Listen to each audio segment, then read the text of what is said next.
I want to start this module by talking about distributed denial of service attacks. And the cloud can help us deal with those in a number of different ways. Now, I've got an entire course on denial of service attacks in general. It's also part of this ethical hacking series. Let me just touch on a few areas of denial of service attacks where the cloud can be very useful. And one of them is simply absorbing the attack. Now, this is part of a well-rounded, robust DDoS defense strategy. The faster you can respond and absorb attack traffic, the more time you buy yourself to figure out how you're going to fend off the attack itself. The great thing about the cloud is that we can so quickly scale in order to meet unexpected demand, whether that be demand from genuine customers because some event has happened that's made your product particularly popular, or whether it be demand from malicious actors.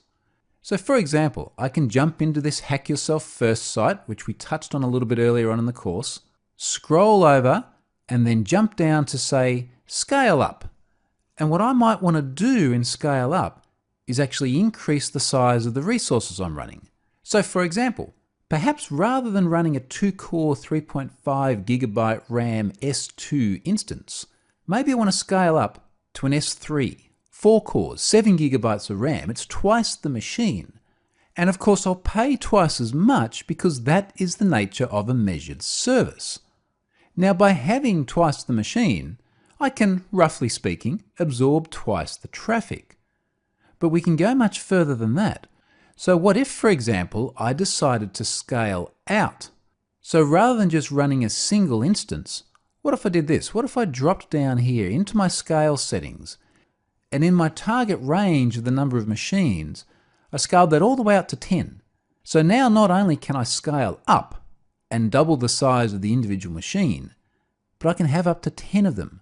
So there's a 20-fold increase in my ability to absorb traffic.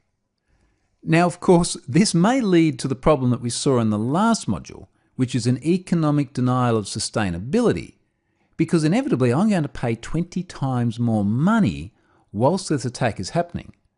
But the ability to just jump into the portal here and throw more resources at the drop of a hat, this is literally minutes to get this up and running, buys me time. And in terms of fending off a distributed denial of service attack, this is an enormously useful feature to have. You can't do this in traditional infrastructure. You can't turn around and say, I'm going to increase the capacity of my on-premise infrastructure 20 times over in the space of minutes. Not unless you've got a lot of infrastructure sitting around there running it idle for most of the time. So that's absorbing the attack. Let's go and look at actually fending it off though. In Microsoft's Azure Network Security documentation, they talk about their ability to protect against DDoS attacks. Now, as I mentioned earlier on in the course, Microsoft and others don't talk specifically about how they fend off these attacks. Obviously, the concern here is they don't want to give anything away that might be useful to the attackers.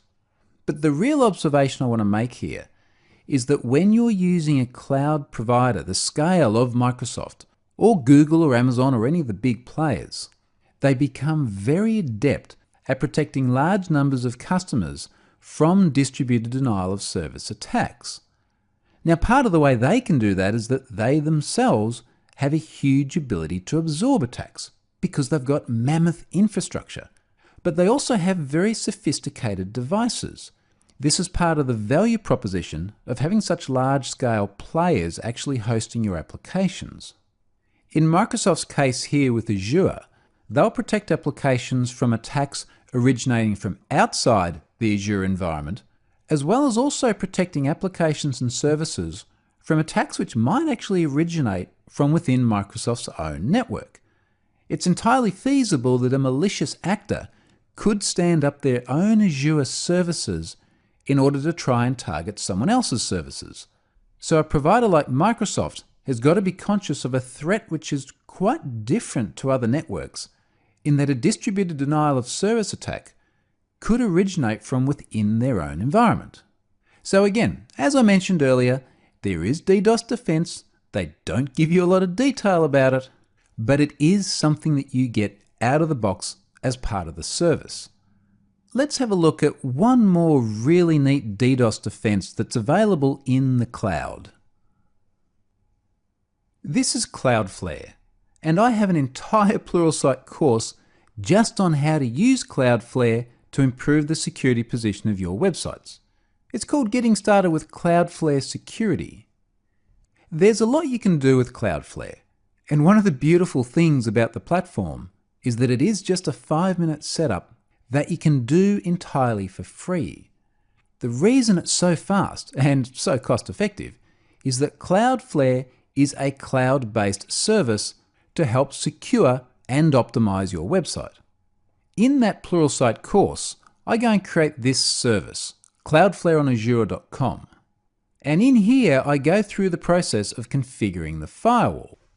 Now, the neat thing about the way Cloudflare works is that when you go through that 5-minute setup process, you route your traffic through Cloudflare's infrastructure. So when a visitor browses to your website, their traffic is actually going through one of Cloudflare's many distributed nodes around the world. And each one of those nodes is able to inspect the traffic, assign a risk rating to it, and then decide how to deal with it. So for example, does it just let it through? Or does it possibly challenge the visitor with a CAPTCHA, which is the sort of thing you'd do if the site was under a distributed denial of service attack. In fact, you can go and tweak your own security level just here. And as you can see in the drop-down list here, one of the options is I'm under attack. There is a DDoS attack happening to my site right now. Let's up the defenses. Let's maybe challenge some more traffic to make sure that we're only getting legitimate visitors coming through Cloudflare's infrastructure. Services like Cloudflare are enormously effective because such a huge portion of the internet travels through them. Cloudflare sees about the same number of requests every month as Facebook does. It's ginormous, and because it sees so much traffic, it's gotten very good at identifying the differences between good traffic and bad traffic. Now, this is a great example of what I meant in the introduction when I said think about the ability to do security as a service. This is a perfect example because you could never do this as effectively yourself, just looking at your own traffic and standing up the infrastructure to try and fend off malicious DDoS traffic. You can never do it as effectively as a global player like Cloudflare. So that's a good starting point for cloud computing security strengths. Let's move on and look at something that's a little bit more people orientated. Let's look at server administration as a service.